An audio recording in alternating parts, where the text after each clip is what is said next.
Tuhan sertamu.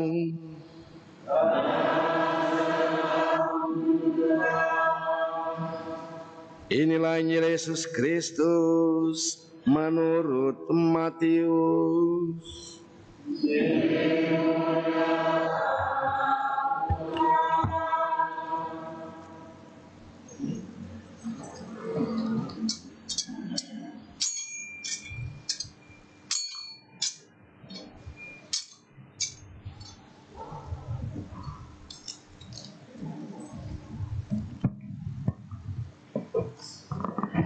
Ketika orang Farisi mendengar bahwa Yesus telah membungkam orang-orang Saduki, berkumpullah mereka.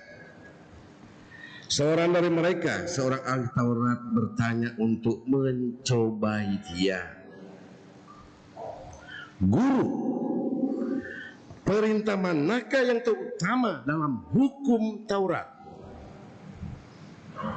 Jawab Yesus kepadanya, kasihilah Tuhan Allahmu dengan segenap hatimu, dengan segenap jiwamu, dan dengan segenap akal budimu. Itulah perintah yang terutama dan yang pertama. Dan perintah yang kedua yang sama dengan itu ialah kasihilah sesamamu manusia seperti dirimu sendiri. Dan pada kedua perintah inilah tergantung seluruh hukum Taurat dan kitab para nabi. Demikianlah Injil Tuhan.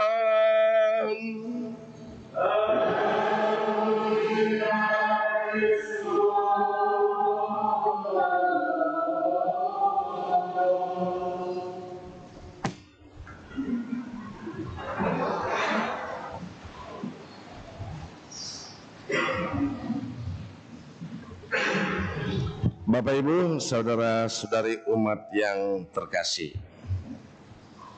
kita ini bicara tentang aturan. Ada aturan yang bersifat umum, ada aturan yang bersifat khusus, ada aturan yang bersifat rohani, dan ada aturan yang bersifat duniawi.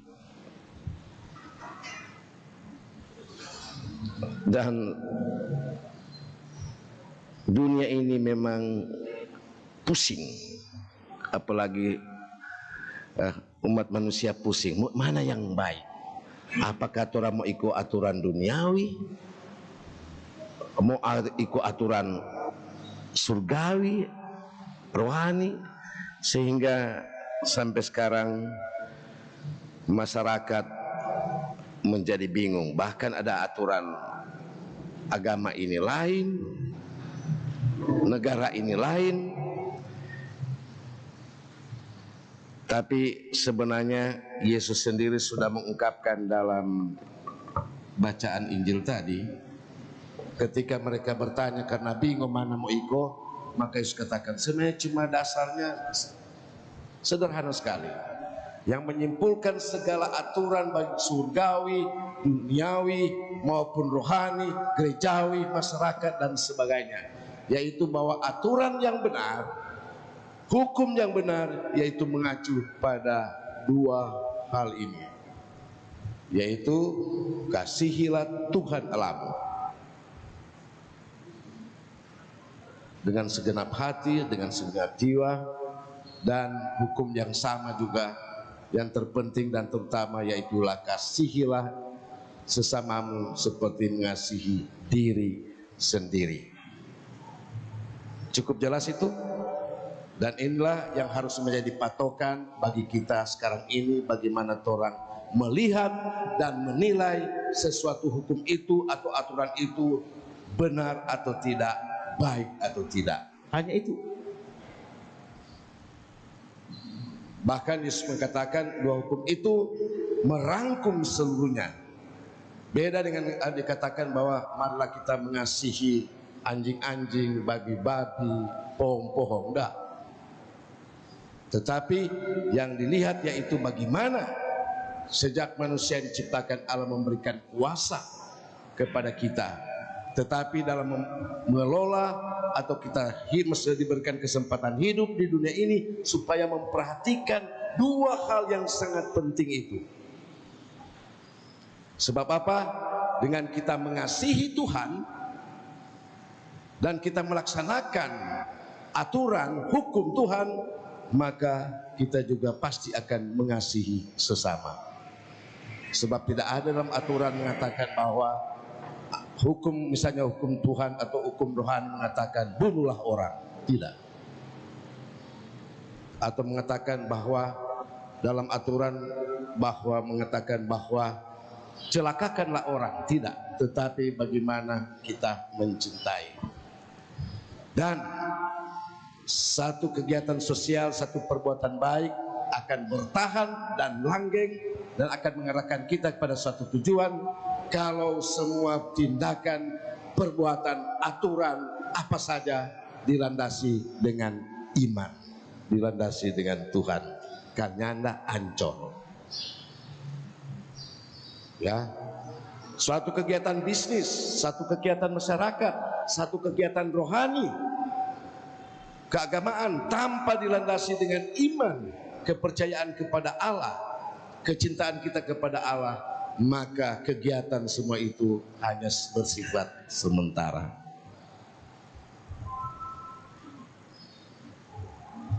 Kita sudah diberikan kuasa, kuasailah dunia, mari kita menguasai. Kita sudah diberikan kuasa bagaimana kita berelasi, silakan. Bagaimana kita supaya untuk dikenal dengan segala tanggung jawab perbuatan pekerjaan kita. Tetapi kalau tanpa dilandasi dengan iman yang kokoh, kecintaan kita kepada Allah, maka segala-galanya hanya bersifat sementara. Mungkin kita menguasai bisnis, tetapi tanpa iman, maka tinggal tunggu waktu roboh. Mungkin kita mempunyai ketenaran, tetapi tanpa iman, cinta kepada Tuhan, maka pasti hanya akan bersifat sementara. Dari rumah yang terkasih, bagi pebisnis-pebisnis, pengusaha-pengusaha, kejarlah keuntungan dengan baik-baik, tetapi ingat, iman, cinta kepada Tuhan dan kepada sesama akan melanggengkan usaha kita. Ketenaran kita, kekuasaan kita di tengah masyarakat akan langgeng kalau hal itu kita pertahankan dalam iman.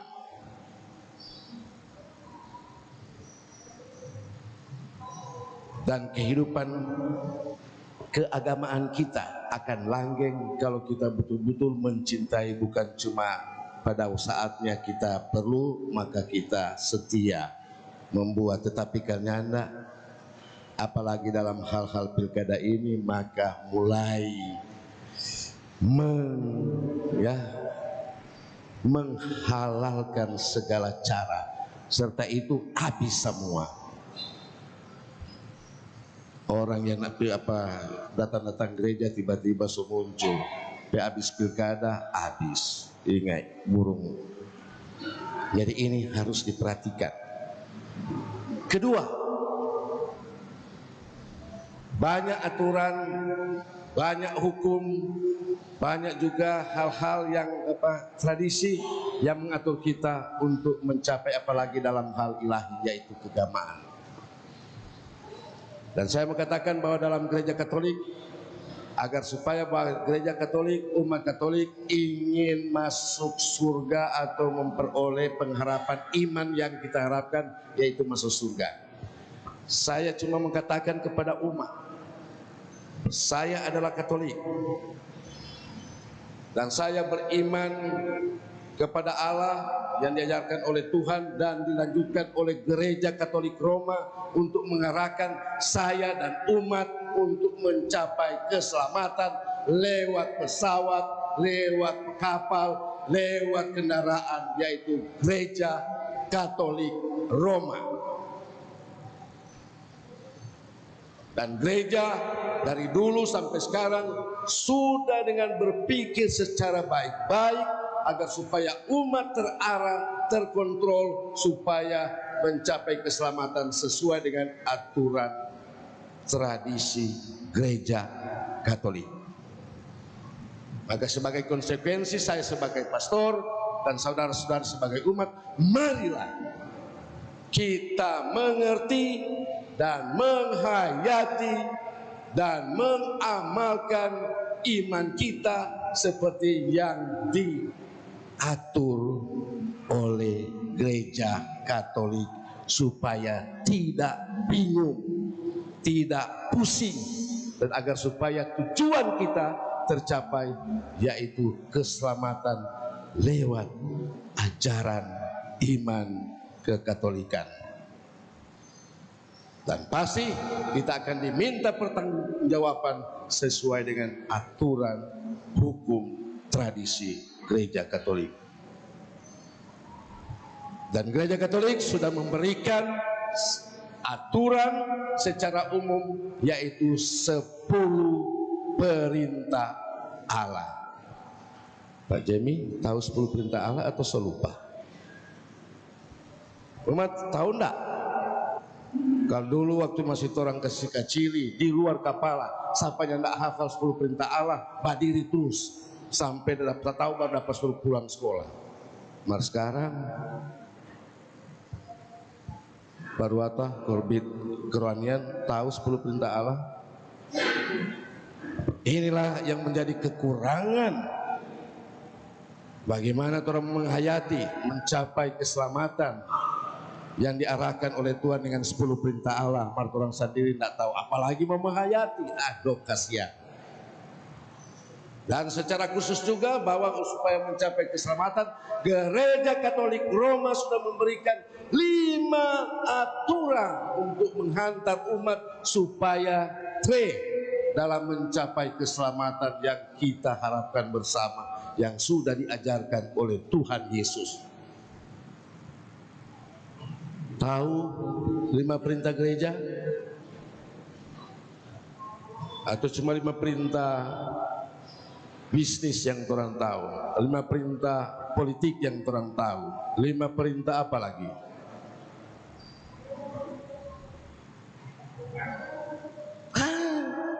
Jadi jangan heran kalau orang hidup di dunia ini bingung-bingung yakin, sadar tidak sadar, masih syukur pada saat orang sadar kau mati. Makanya nak sadar kau mati, nintau pi masuk mana, akhirnya surga dia nintau mana tuh jalan kiri kah, tuh jalan tengah atau bagaimana orang mencapai sesuatu tujuan sudah diarahkan aturannya, ini tuh jalannya, babengko bisa cilaka. Mar orang sendiri bingung-bingung, masih syukur orang belok pagi ini kun tabale, maka nak tabale ya apa boleh buat terus yo. Tiba-tiba kita sadar di api neraka. Inilah umat yang terkasih, mari kita menyadari sebagai umat Katolik, sadar akan aturan hukum yang sudah dibuat, tradisi untuk mengarahkan saya dan Anda bagaimana kita mencapai tujuan yang kita cita-citakan, yaitu kerajaan Allah yang sudah diajarkan, sudah dilaksanakan, sudah diamini oleh Yesus Kristus, yang sekarang ini dilanjutkan oleh gereja Katolik Roma. Terima kasih. Mungkin juga ada hal-hal lain yang membantu orang, tetapi mari kita tegakkan.